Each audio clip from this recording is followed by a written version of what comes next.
Thank you.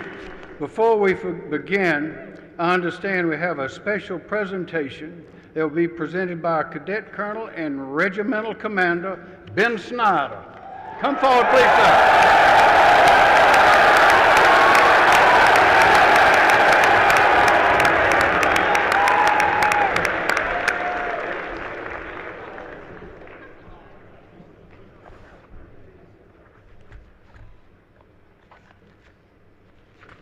Good afternoon, everyone. Thank you for being here.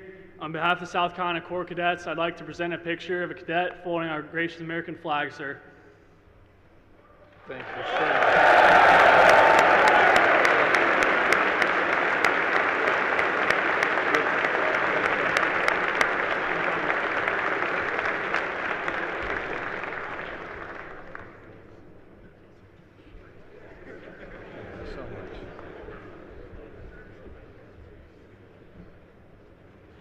Well, to Governor McMaster, First Lady Peggy McMaster, Deputy Secretary Zace, General Walters, state legislators, distinguished guests, it is great and it is an honor to be at the Military College of South Carolina, the Citadel.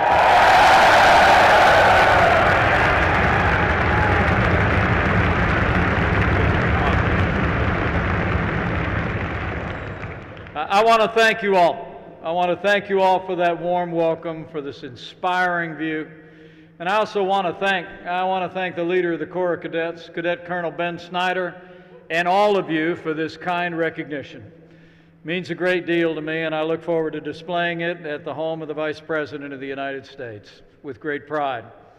I really couldn't be more grateful to address such an extraordinary group of young men and women. And as a small token of my appreciation, I have instructed the Commandant to extend amnesty for all qualified candidates effective immediately.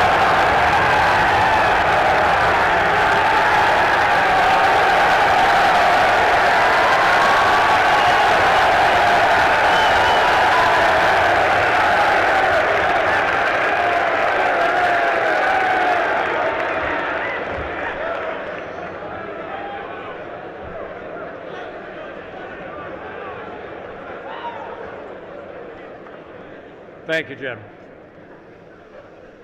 It really is an honor to be here with so many inspiring young Americans and so many people that have made such a difference in the life of this historic institution.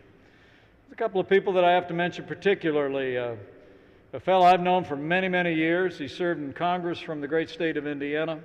I know he is a distinguished graduate of the Citadel, and he's one of the greatest champions of this institution anywhere in America. Would you join me in thanking former Congressman Steve Booyer for a lifetime of service?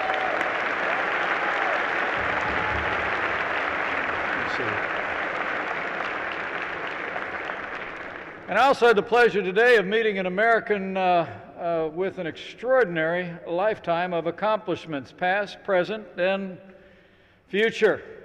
She was, in fact, the first woman to ever graduate from the Citadel. Join me in thanking State Representative Nancy Mace. Nancy.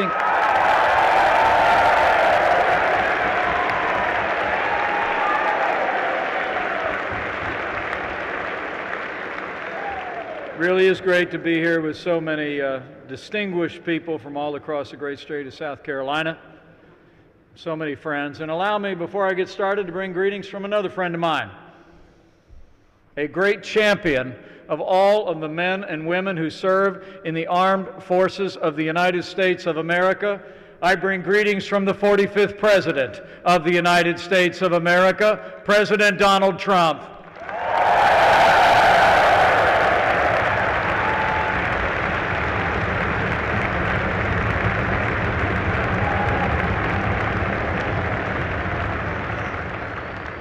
Before I begin, allow me to address an issue that I know is on the hearts of people all across South Carolina today. And as your Vice President and as a father, let me say, we were deeply saddened to receive word this afternoon that the remains of Faye Swetnick, a 6-year-old girl who went missing from her parents' front yard just 3 days ago, have been found. A few moments ago, I spoke on the phone with FBI Director Christopher Wray, and I have assured Governor McMaster that he will continue to have the full resources of the federal government made available in this investigation.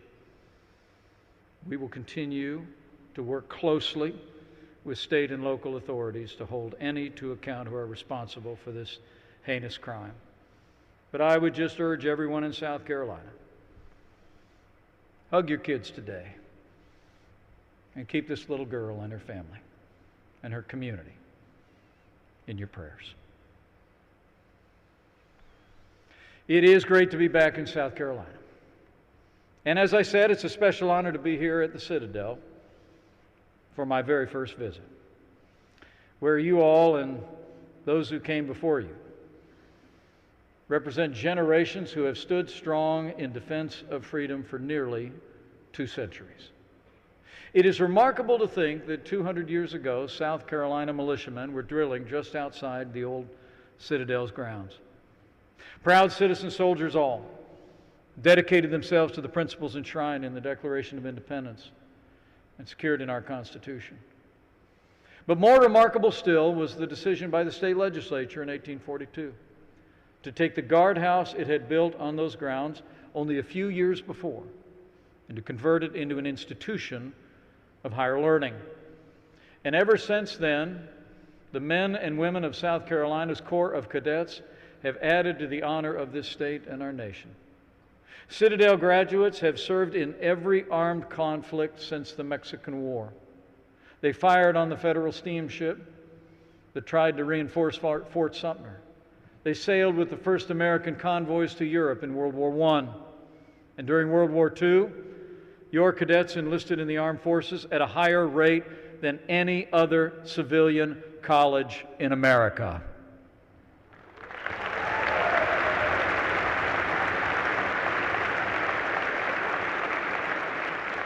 One of your alumni, Horace Crouch, was one of the Doolittle Raiders.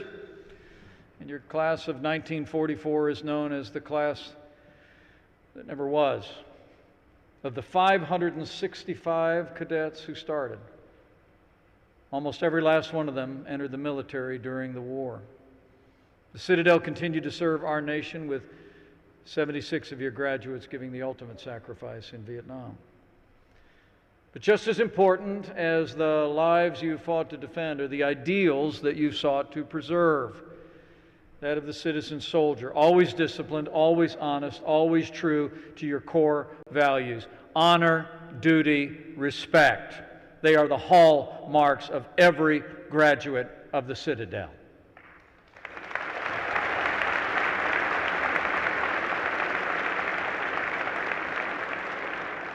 And so I come here today on behalf of the President of the United States and a grateful nation simply to commend each and every one of you. Men and women of your caliber could have gone to any school in the nation, but you chose the harder path. Even when you were a lowly knob, you swore to uphold the Citadel Honor Code, that the cadet does not lie, cheat, or steal, nor tolerate those who do. So, whether you hail from Bravo Beach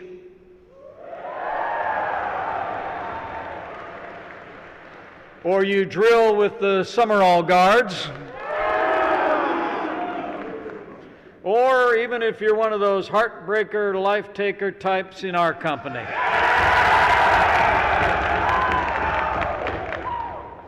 people of South Carolina and America couldn't be more proud of each and every one of you. Give all of yourselves a round of applause.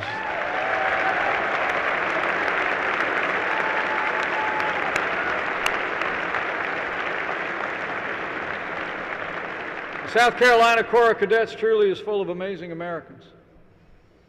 Like a senior in Kilo Company, Army ROTC graduate from American Samoa. I'm told that when she was growing up, she used to help her family take care of her great-grandmother, and that experience inspired her to become a nurse. But when she was debating where to go to college, it didn't take her long to decide where to go. Her father had served in the U.S. Army for nearly 30 years, and she was drawn to the Citadel's sense of discipline and accountability, as I was told. And she made the most of her opportunities here. Today, she is a Gold Star Dean's List cadet, and her parents and her community couldn't be more proud. Would you join me in recognizing an incredible young woman who this May will become the Citadel's first Army nurse, Cadet Anna Malai Tai. Where are you, Anna Malai?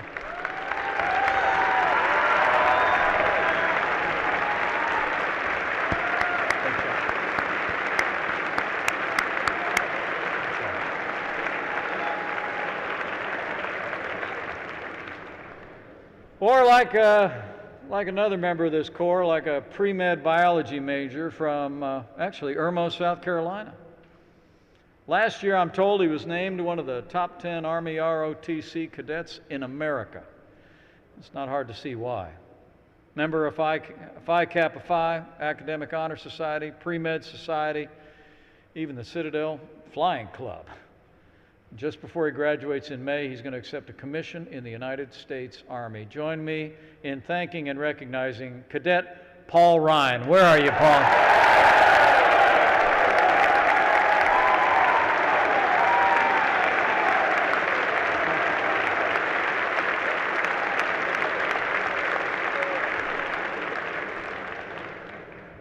The truth is, Anna Malai and Paul are just emblematic of each and every one of you. You all have your own stories. You all answered your own calling to be here. You answered the call of citizen soldiers, sworn to uphold the highest ideals. In a few months, for many of you, your future will begin. Many of you will go into the armed forces of the United States. Others of you will begin careers in the American workforce in the private sector. But I have every confidence, as the Commandant does, and all of these great alumni do, that all of you will bring with you the code of honor that you learned here at the Citadel. And to those of you that are graduating, I'm proud to report to you that thanks to the leadership of President Donald Trump, the America that awaits your energies and ambitions is experiencing a new era of optimism. They say timing is everything for the class of 2020. You've got great timing because the American economy is booming.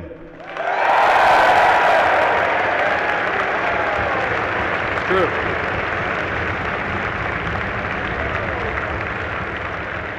From the first day of our administration, President Trump promised to revive the American economy, and we went straight to work with strong partners like Governor Henry McMaster in state houses across the country, with great allies like Senator Lindsey Graham and Senator Tim Scott. We cut taxes across the board for working families, businesses large and small. We've rolled back more federal red tape than any administration in American history.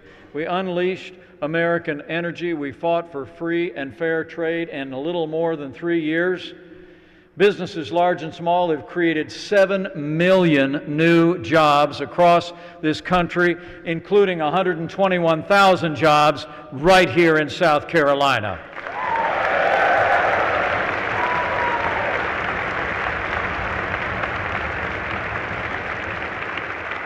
The unemployment rate is at nearly a 50-year low, and more Americans are working today than ever before in the history of this country. Many of you will enter that economy, and there are opportunities for men and women of integrity as never before in this economy. So get ready. Get ready to bring everything you've learned here into those new opportunities. Some of you will go into private sector jobs. Some of you will go into public service. Some of you will follow the path of your extraordinary teachers and professors here. And why don't we give them a round of applause? This is an incredible faculty.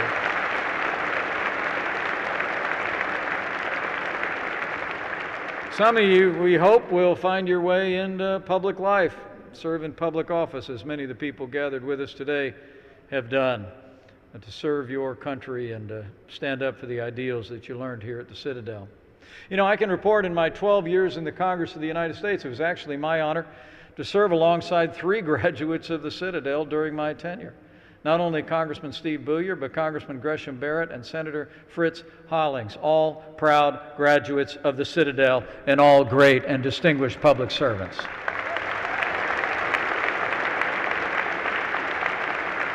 So opportunities will abound for all of you that will graduate this year and all of you that will graduate in the years ahead.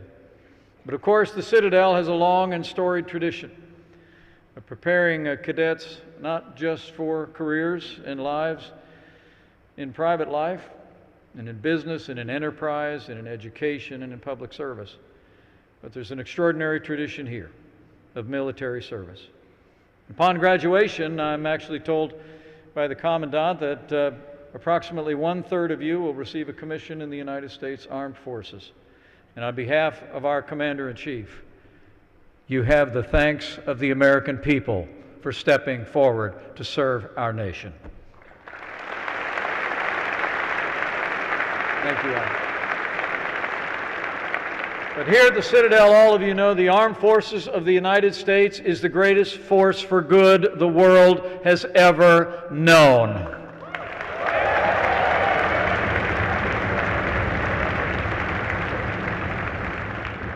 And as many of you prepare to join that force, let me say, as your Vice President and as the proud father of a United States Marine, I couldn't be more proud to serve alongside a President who cares so deeply about the men and women of our armed forces and their families.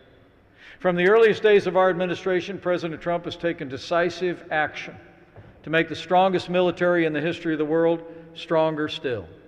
We're giving our armed forces, soldiers, sailors, airmen, Marines, and Coast Guard the resources and support they need to accomplish their mission and defend this nation. In our first year in office, President Trump actually signed the largest increase in our national defense in a generation, including the largest pay raise for men and women in our armed forces in more than 10 years.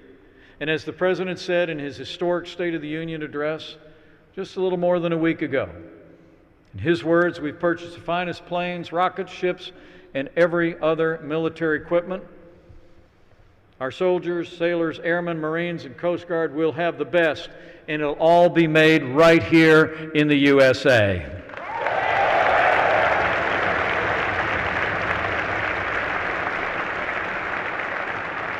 So let me say to all of you who will choose to step up, raise your right hand and take that oath to support and defend the Constitution of the United States against all enemies, foreign and domestic. I'll make you a promise. What the world knows well, what every American in uniform knows.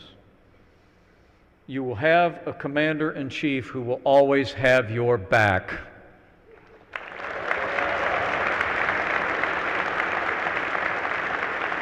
We've stood strong.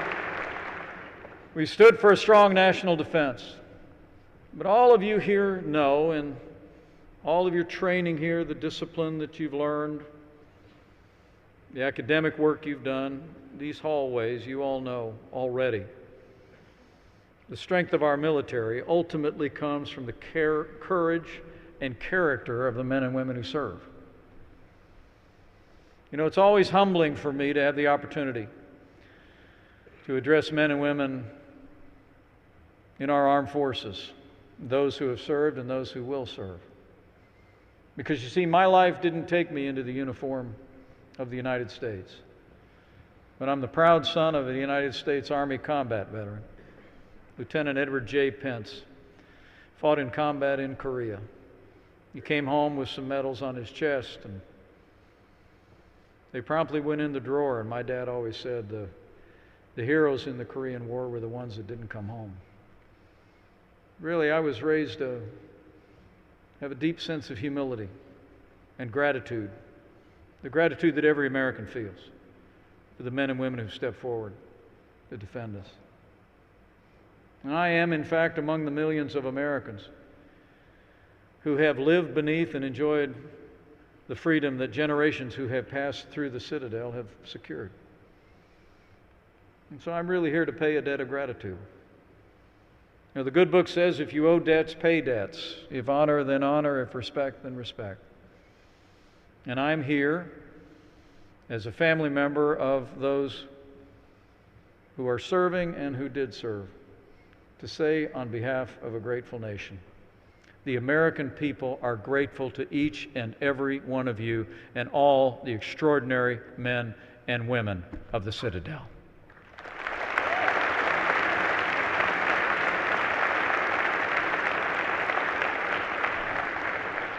So on behalf of your Commander-in-Chief, to those of you who will put on the uniform and all those who will serve in other ways, this state and this nation, let me close with an admonition to all of you. What you've learned in this place, what you've seen and heard in those that you admire here, carry into the next chapter of your life. What you've learned here at the Citadel, put into practice. Whatever your next calling, and be servant leaders wherever you're called to serve. You have in no small way learned the habits of heroes. You've also learned the habits of leadership. And now, someday soon, you'll join the illustrious line of graduates, and you, all of you, we know, will find a way to serve this nation. And so I want to challenge you. Be a leader. More than anything else, this nation is in need of men and women who will step forward and lead. But remember, as you lead, make sure that you're every day working to develop the inner man and the inner woman to be the kind of leader that people will follow. In a word, be men and women of integrity. People follow leaders they trust. You know, over the course of my life, I have concluded that some of the most important qualities in any human endeavor are humility, orientation to authority, and self-control. And they're all things you've learned here at the Citadel. Many of you will enter the service as officers, but others of you will move to other positions of leadership and service. And right now, I think you should decide that you will do so with an attitude of humility. Consider others as more important than yourselves. Approach every problem as a listener. Proverb in the old book says that one who puts on his armor should not boast like one who takes it off. Those of you who serve, those of you who are called perhaps someday into conflict, should approach it with the same attitude. I mean, the best decisions are made through counsel, collaboration. Have the humility to listen. It is the essence of strong leadership. Second is orientation to authority. You learned it here. Carry it from here. Like the centurion who told the Nazarene that he was a man under authority.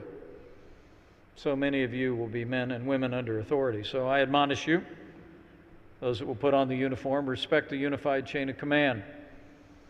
Submit yourself to the authorities placed above you. Trust your superiors, trust your orders. And through your actions, help those that are leading you to be better leaders as well. And finally, as you've gone through some rigorous years of training here at the Citadel, time of great personal discipline, I challenge each one of you, don't lose that. Discipline is the foundation of all accomplishment. Be an example of self-discipline to the men and women you lead, whether that's in our armed forces or whether in private life. You'll inspire them by your discipline without saying a word. To lead others, you must lead yourself first. And so cultivate self-discipline. It wasn't just for the Citadel. It's for a lifetime of accomplishment. Cultivate all these virtues, carry them from here, as you've already begun to do in this great school. And I know, like so many generations before, men and women gathered here will lead lives of consequence and distinction. So lead with integrity. Be an example to those around you. Serve with honor. Take care of all of those that are ever under your care and set a personal and professional example. And never forget, to whom much is given, much will be required. Here at the Citadel, you have been given an exceptional education. Your parents made it possible. Your teachers and instructors have poured a strong foundation in your life. Now go stand on that foundation and build a life to the betterment of this state and this nation. And to those of you who will put on the uniform of the United States, as I was preparing to come today, I had a little devotional time, and I just happened to be reading a proverb that I thought was particularly fitting. And I'd encourage each of you to remember these words.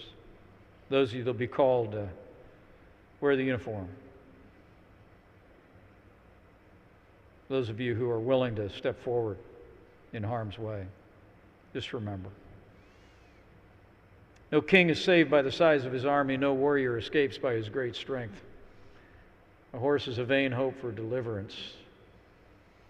But the eyes of the Lord are on those who fear him, on those whose hope is in his unfailing love. So from me to you, I encourage you, carry everything you have learned from here and put your trust in him. He will ever guide you and protect you. So thank you for the honor of being with you today. It's the greatest honor of my life to serve as your vice president. I leave here today, I look at all of your shining faces, these impressive students, this extraordinary institution. I'm just more confident than ever that as long as we have men and women with the courage to serve and step forward on freedom's ramparts, as long as we have heroes who count our lives as more important than their own in the service of freedom, as long as we have patriots like all of you, we will protect this nation. We will defend our freedom, and we will forge together a future of security, prosperity, and peace for ourselves and for generations to come. So may God bless the Citadel and all who pass through these halls. God bless you all, and God bless America.